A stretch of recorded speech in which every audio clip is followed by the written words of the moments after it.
Bismillahirrahmanirrahim. Assalamualaikum warahmatullahi wabarakatuh. Masih semangat Bapak Ibu semua? Iya. Saya ditaruh di jam berapa ini? Wah, setengah 10. Sembari menunggu Ustadz yang akan datang ya. Sekali lagi saya ucapkan salam. Bismillahirrahmanirrahim. Bismillahirrahmanirrahim. Assalamualaikum warahmatullahi wabarakatuh.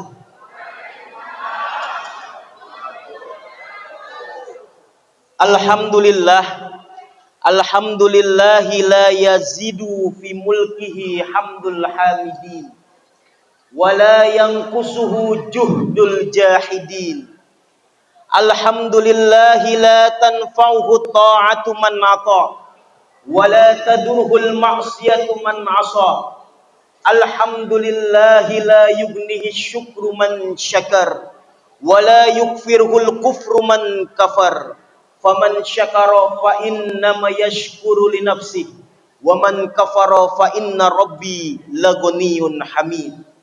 Asyhadu an la ilaha illallah wahdahu la syarikalah wa asyhadu anna Muhammadan abduhu wa rasuluh.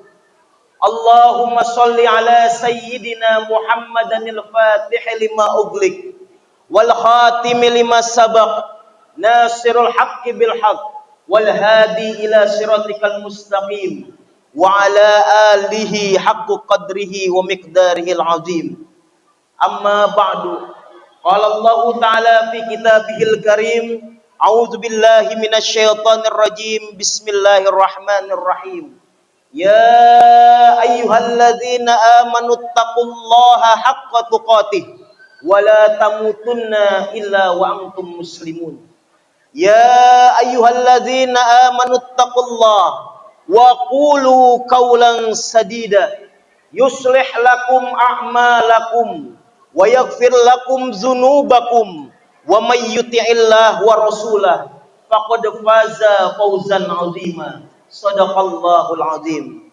Hadirin wal hadirat yang dirahmati Allah Subhanahu wa taala. Hadratul muhtaramun, para asatid dan asatidat, para pejabat di lingkungan RW 07, RW 08 dan RW yang lainnya serta pejabat dari kelurahan yang semoga kehadirannya pada hari ini dalam rangka pengabdian kepada Allah Subhanahu wa taala. Bapak Ibu yang dirahmati Allah Subhanahu wa taala, tiada kata yang pantas untuk kita ucapkan selain pujian dan rasa syukur kita kehadirat Allah Subhanahu wa taala. Berkat limpahan nikmat, karunia, inayah serta maghfirahnya, alhamdulillah kita dapat bermuhajahah, dapat bertatap muka, dapat bersua kembali dalam rangka memperingati Isra Mi'raj Nabi Muhammad sallallahu alaihi wasallam. Semoga langkah kaki Bapak Ibu dari rumah, desah nafas kita, detak jantung kita seluruhnya dinilai pahala oleh Allah Subhanahu wa taala. Salawat dan salam tercurah limpah kepada junjungan Nabi besar kita Nabi Muhammad sallallahu alaihi wasallam, kepada keluarga, para sahabat, para pengikutnya, dan semoga kita semua yang istiqomah dalam menjalankan dinul Islam, dalam menjalankan sistem kehidupan akan mendapatkan syafaat darinya. Amin amin ya rabbal alamin. Bapak Ibu yang dirahmati Allah Subhanahu wa taala, pada kesempatan kali ini izinkan saya untuk menyampaikan nasihat khususnya untuk pribadi saya, dan dengan izin Allah semoga apa yang disampaikan oleh saya ini memberikan kebermanfaatan untuk Bapak Ibu yang hadir pada majelis ini. Bapak Ibu yang dirahmati Allah Subhanahu wa taala, kita hidup di zaman di mana sibuk secara fisik, lelah secara mental, lelah secara psikis, dan tidak jarang dari kita kehilangan dan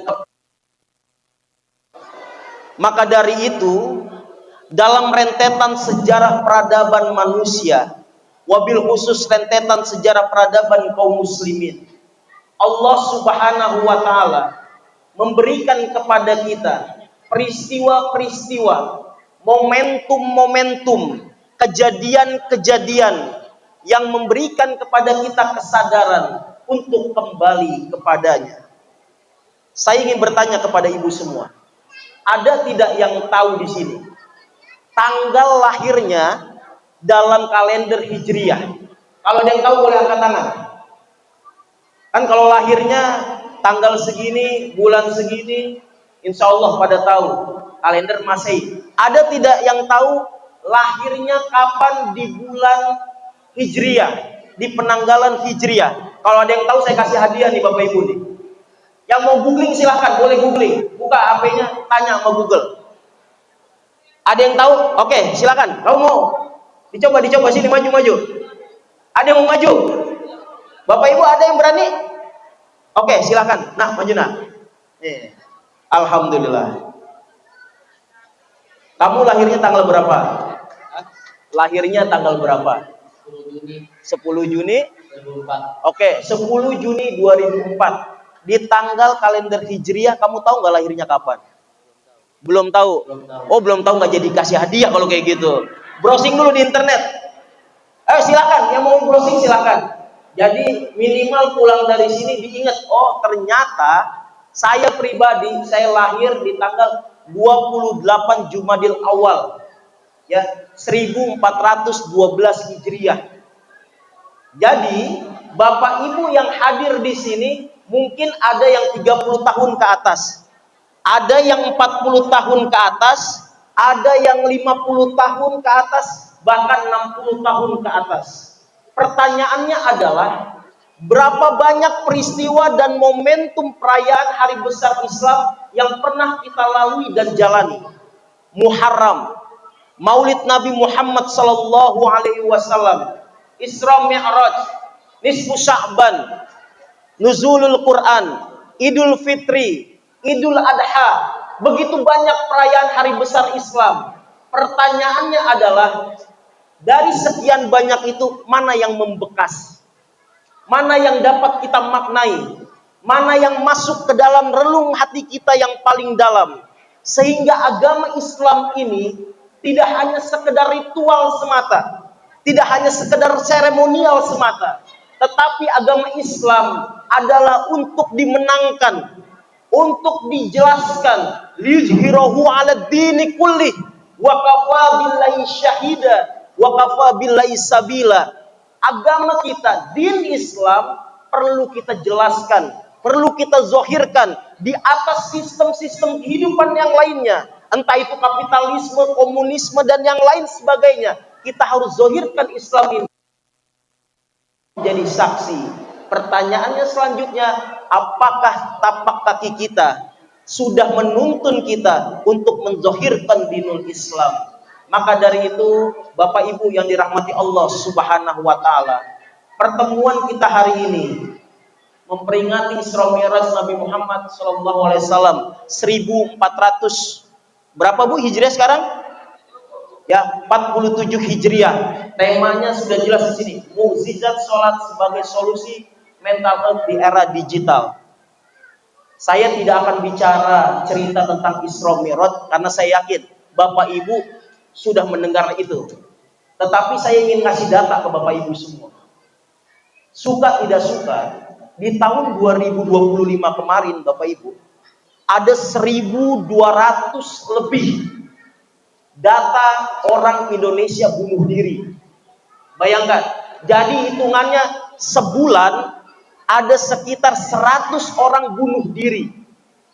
Entah itu dengan alasan apa, yang jelas ada alasan ekonomi, sosial, dan yang lain sebagainya.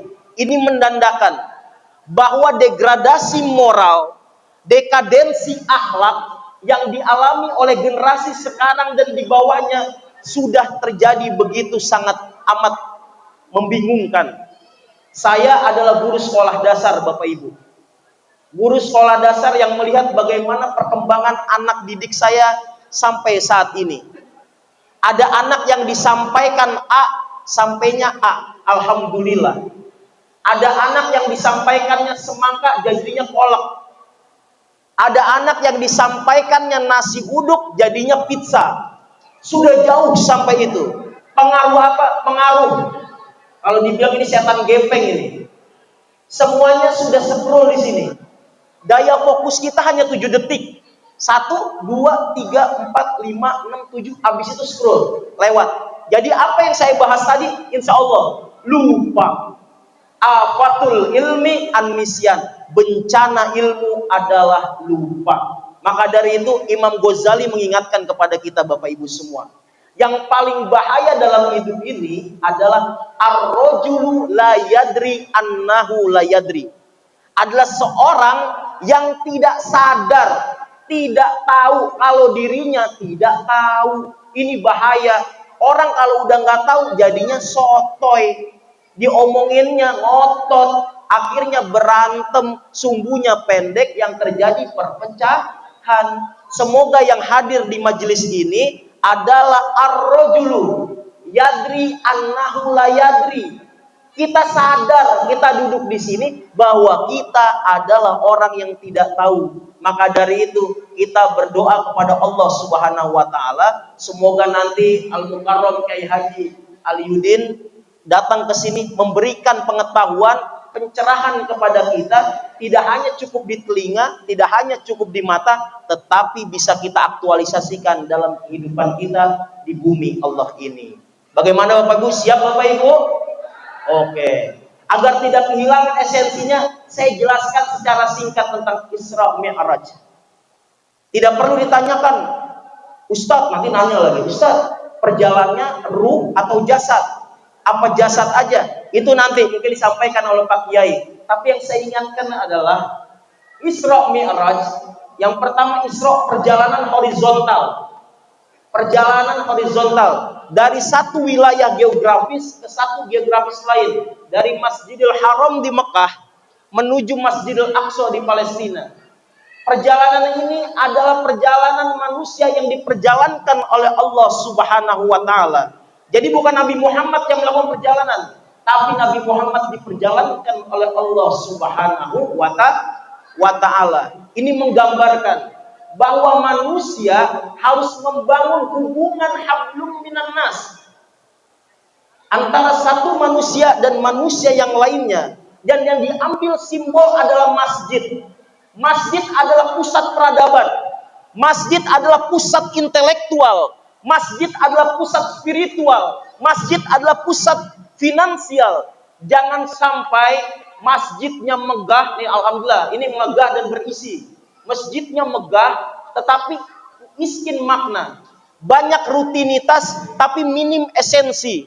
Banyak kegiatan yang dilakukan tapi ketika pulang sirna cahayanya. Jadi harapan besarnya adalah kenapa simbol masjid yang dijelaskan oleh Allah Subhanahu wa taala, agar nilai-nilai transformasi sosial dari masjid ini keluar ke pasar, dari masjid ini keluar ke sekolah, dari masjid ini pulang ke rumah, dari masjid ini pulang ke tempat kita berusaha berkarya. Jangan sampai ketika kita di masjid khusyuk, pulang ke rumah khusyuk ngomongin orang.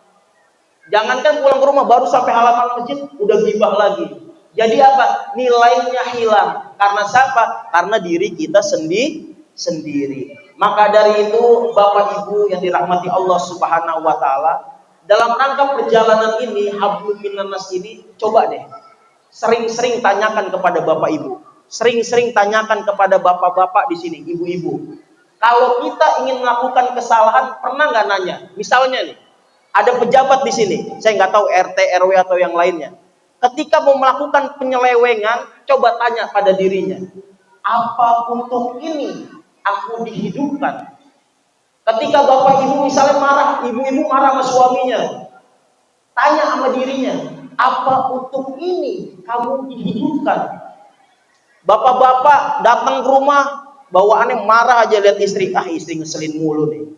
Tanya dalam dirinya, apa untuk ini aku dihidupkan? Jangan-jangan kita jarang sekali bertanya. Jangan-jangan kita nggak pernah bertanya, Untuk apa sih aku dihidupkan? Buat apa sih gua hidup? Buat apa sih kita jadi manusia? Kalau kita berhenti pada pertanyaan itu dan tidak punya jawaban, kita akan kehilangan arah, Bapak Ibu yang dirahmati Allah Subhanahu wa taala. Maka dari itu, yang pertama kita sadari bahwa hablum minan nas perlu kita bangun. Dan yang kedua adalah perjalanan vertikal. Kalau horizontal tadi dari satu wilayah geografis ke geografis lain, yang kedua perjalanan vertikal dari Masjidil Aqsa ke Sidratul Muntaha. Ini perjalanan Mi'raj, Bapak Ibu semua. Kalau saya baca ya dalam sebuah buku, setidaknya Nabi Muhammad SAW ketika sudah bertemu dengan Allah, kalau Bapak Ibu ini sudah ketemu dengan Allah, para salik, para sufi, mereka mungkin berhenti sudah dengan fananya. Karena itu puncak tertinggi. Puncak tertinggi pengalaman mistis bagi seorang itu ketika dia sudah bertemu dengan Rabb-nya, ketika dia sudah bertemu dengan Khalik-nya.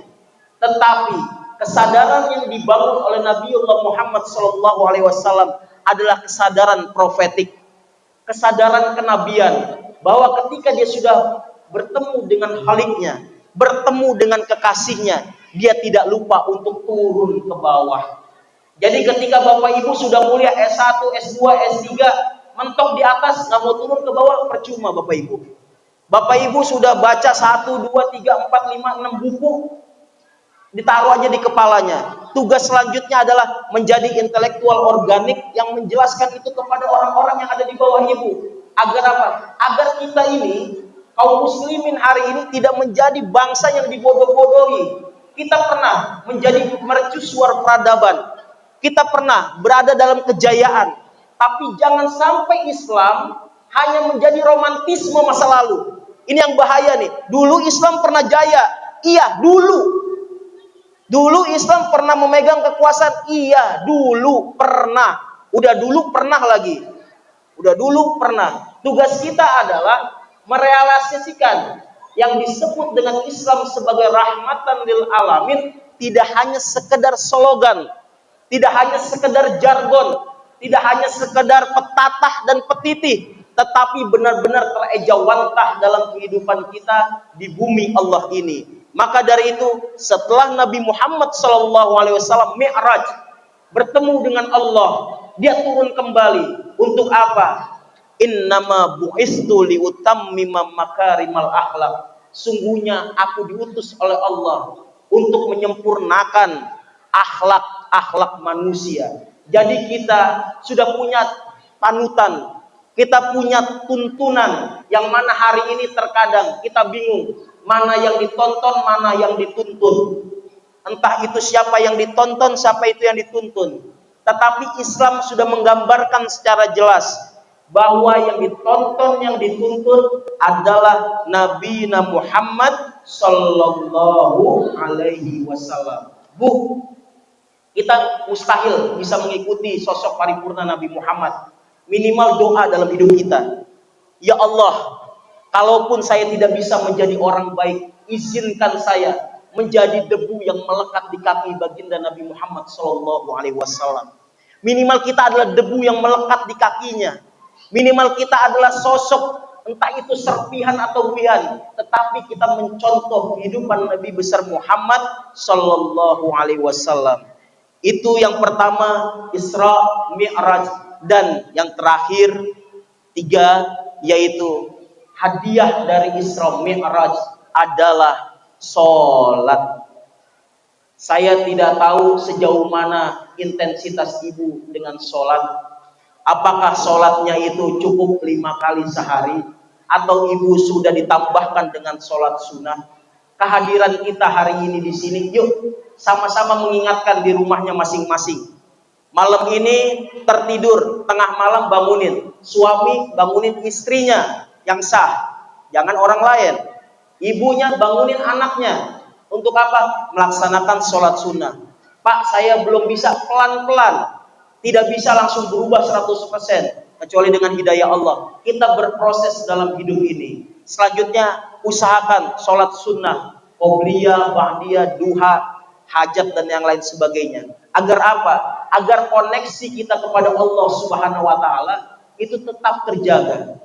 Bapak Ibu tahu tidak apa yang ada di belakang saya? Ini yang saya tunjuk nih pakai jari telunjuk saya. Ada yang terlihat tidak? Ada yang tahu nggak di belakang spanduk ini apa? Ini di belakang spanduk ini ada apa ini? Jangan-jangan ada Pak Yus lagi berdiri. Kita nggak tahu. Kenapa tidak tahu? Kenapa kita tidak tahu? Karena terhijab. Ini terhijab. Ketika kita sama Allah itu terhijab, kita tidak tahu. Kita susah untuk mengetahuinya. Sama seperti kita ngaca. Misalnya ada kaca semuanya hitam semua, bercak, bercak, bercak, bercak, bercak. Yang terlihat apa? Muka kita tidak jelas, Bapak Ibu. Muka kita tidak terlihat secara gamblang di situ. Tugas kita adalah sebelum kita berkaca adalah kita membersihkan kaca itu satu persatu. Sehingga ketika kita melihat ke situ tergambar siapa diri kita sebenarnya. Maka dari itu pertemuan kita hari ini adalah momentum refleksi lebih dalam bagi diri kita. Sudah sejauh mana kita mengenal diri kita? Sudah sejauh mana kita tahu akan tujuan hidup kita? Dan sudah sejauh mana kita berdiri di rel kebenaran yaitu dinul Islam. Semoga Bapak Ibu yang hadir pada kesempatan kali ini tidak patah arang, tidak kehilangan arah. Boleh Bapak Ibu buka surat Toha. Buka surat Toha dalam Al-Quran surat 20. Doanya sering dibaca oleh anak-anak ketika belajar ngaji dan di kelas. Rabbi srohli sodri wa yassirli amri wahlul 'uqdatam min lisani yafqahu qauli. Ada tahu lanjutannya Bapak Ibu? Lanjutannya waj'alni waziran min ahli Haruna akhi.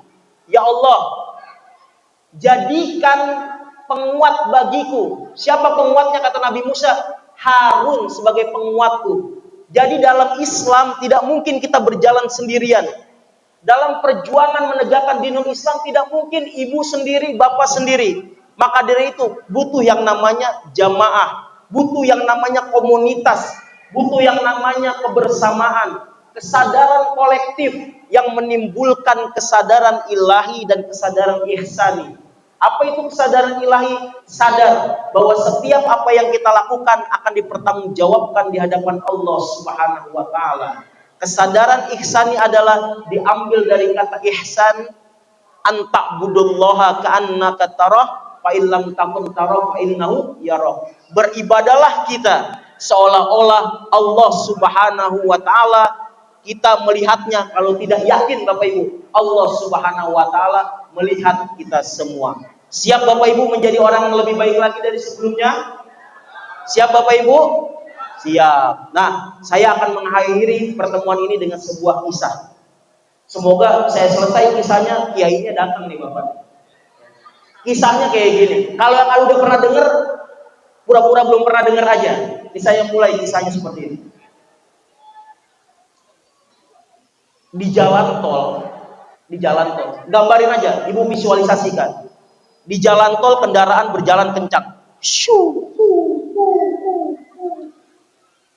Di ujung pembatas jalan ada seorang wanita berpakaian putih tergeletak dengan darah bersimbah di seluruh tubuhnya. Tidak ada yang berhenti. Jalan satu persatu mobil.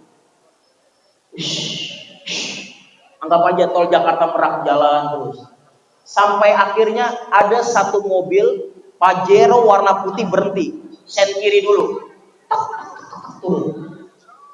Yang keluar kakek-kakek sudah berusia sekitar 60 tahun ke atas. Dia keluar tidak berpikir panjang, langsung mendekati perempuannya. Apa yang dia lakukan? Tidak nanya, karena udah gak sadar kan, darahnya udah banyak. Langsung diangkat, buka pintu belakang, dimasukkan. Langsung dia keluar. Mobil lagi, masuk jalan. Yang dicari adalah rumah sakit terdekat dari dia. Keluar, misalnya dari jalan tol Merak keluar Karawaci sini. Yang paling dekat rumah sakit mana? Misalnya Primaya. Masuk ke Primaya, datang susternya. Susternya datang, apa yang terjadi? Ini harus segera tindakan. Dimasukin, ditaruh di atas kasur, apa namanya, kasur ya, kasur dorong kenceng langsung masuk ke ruang UGD. Di UGD ditanya dulu kakeknya, ini siapa? Kakeknya bilang saya nggak tahu. Kenapa? Saya nggak tahu. Dari mana? Saya ketemu orang ini di jalan tol, sudah bersimbah darah seperti ini. Akhirnya yang terjadi langsung masukkan ke ruang operasi karena bahaya ini kalau didiamkan, kemungkinan besar akan mati, ya akan meninggal. Masuk dia ke ruang operasi. Ketika masuk, dokter keluar lagi, ditanya yang tanggung jawab untuk pasien ini siapa? Kakeknya langsung bilang saya yang tanggung jawab. Pendarahan di otak kemungkinan lumpuh, beberapa tulangnya patah. Ini harus segera tindakan. Kata kakeknya bilang begini, oke, saya yang handle semuanya. Silakan diselesaikan operasinya sampai dengan pemulihannya. Akhirnya masuk ke ruang operasi, dilakukan tindakan. Sehari 2 hari dia koma, lama Bapak Ibu, sampai akhirnya sekitar 2 minggu dia tersadar. Ketika wanita ini tersadar, di depan dia suster. Ditanya sama susternya, "Sus, saya di mana?" Susternya bilang, "Kamu di rumah sakit." "Kenapa saya di rumah sakit?" Susternya juga bingung. "Saya juga nggak tahu. Yang tahu itu kakek-kakek yang ada di luar. Tiap hari kerjaannya nungguin kamu. Dari semenjak kamu masuk rumah sakit sampai dengan sekarang." Akhirnya apa? Susternya manggil kakek-kakek itu datang ke perempuan. Akhirnya ditanya, "Kakek siapa?" Dibilang misalnya, "Kakek namanya Jono," misalnya. "Kakek Jono. Eneng inget nggak? Eneng kenapa?" Dia bilang, "Saya nggak ada yang inget sama sekali." "Eneng rumahnya di mana?" "Saya aja nggak inget, nanya rumah. Saya nggak tahu sama sekali tentang saya." Akhirnya dia bilang begini, "Kek, ini saya kalau seandainya sembuh nanti saya kemana?" Kakeknya malah bilang begini, "Kamu nggak usah mikirin kamu sembuh kemana. Pokoknya kamu sehat dulu." Ya, tak lama, ya sekitar sebulan 2 bulan setelah perawatan, perempuan ini qadarullah sehat, sembuh kembali. Kakeknya bilang, "Kamu nggak usah khawatir, saya punya rumah di puncak. Kamu tinggal di sana. Ini saya ada uang 50 juta. Kamu pakai buat usaha. Di sana sudah ada orang yang akan mengurus kamu." Sampai akhirnya perempuan ini tinggal di puncak dan jadi pengusaha sukses. Suatu ketika diteleponlah perempuan itu oleh sang kakek. Kring, kring, kring. Kring, kring, kring. Kring beneran ini, sepi ini. Ini lanjut apa cukup ya? Udah datang kayaknya kiainya nih. Diangkat. "Halo, Neng, apa kabar?" "Alhamdulillah kek, sudah sehat," kata dia. Kakeknya bilang begini, "Neng, besok datang ya ke rumah kakek, kakek ada acara." Tahu Bapak Ibu apa yang dijawab oleh Neng itu?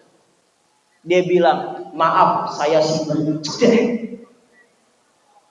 Kita itu Bu, dipanggil sama Allah tiap hari kita bilang sibuk. Itu kita Bapak Ibu. Semuanya udah dikasih sama Allah. Ketika kita dipanggil, kita kayak gitu. Maaf sibuk, maaf sibuk, maaf sibuk, maaf sibuk. Makanya Isra Mi'raj ini adalah proses agar deringan dari Allah Subhanahu wa taala menyadarkan hidup kita. Yuk bangun bareng-bareng yuk. Sadar bareng-bareng yuk. Sehingga ketika kita ditelepon oleh Allah, "Pak, bangun, bangun, sholat, ibadah, cari rezeki. Jangan sampai terucap apa yang dikatakan oleh Neng itu. Maaf, saya sibuk." Ketika sudah ditutup saya sibuk, yang terjadi apa? Rahmat Allah tidak datang ke dia. Kita jauh daripada itu. Pernah mengalami masa itu Bapak Ibu? Jujur saja, kita mungkin sering. Dan hari ini kita peringati bagaimana alarm-alarm dalam hidup kita, sinyal-sinyal yang ada di sekitar kita mengarahkan untuk selalu mendekatkan diri kita kepada Allah Subhanahu wa taala. "Pak, udah datang Pak? Belum Pak?" "Udah di mana nih Pak?" "Oh, udah di Permata Medang." Sebagai penutup saya ingin sampaikan begini. Ruh, ini kan kita punya ruh Bapak Ibu ya. tidak akan bernilai kalau tidak ada jasadnya. Ruh tidak akan bernilai kalau tidak ada jasadnya. Jasad tidak akan bernilai ketika tidak ada ilmunya. Ilmu tidak akan bernilai ketika tidak ada amalnya. Dan amal tidak akan bernilai ketika tidak ada ikhlasnya. Dan ikhlas tidak akan bernilai ketika kita jauh dari Allah Subhanahu wa ta'ala. Semoga apa yang saya sampaikan kali ini bisa memberikan pencerahan untuk diri saya. Kekurangan semuanya datang dari diri saya, dan kebenaran semuanya datang dari Allah Subhanahu wa ta'ala. Al-haqqu min rabbika fala takunanna minal mumtarin. Billahi taufiq wal hidayah. Wassalamu alaikum warahmatullahi wabarakatuh.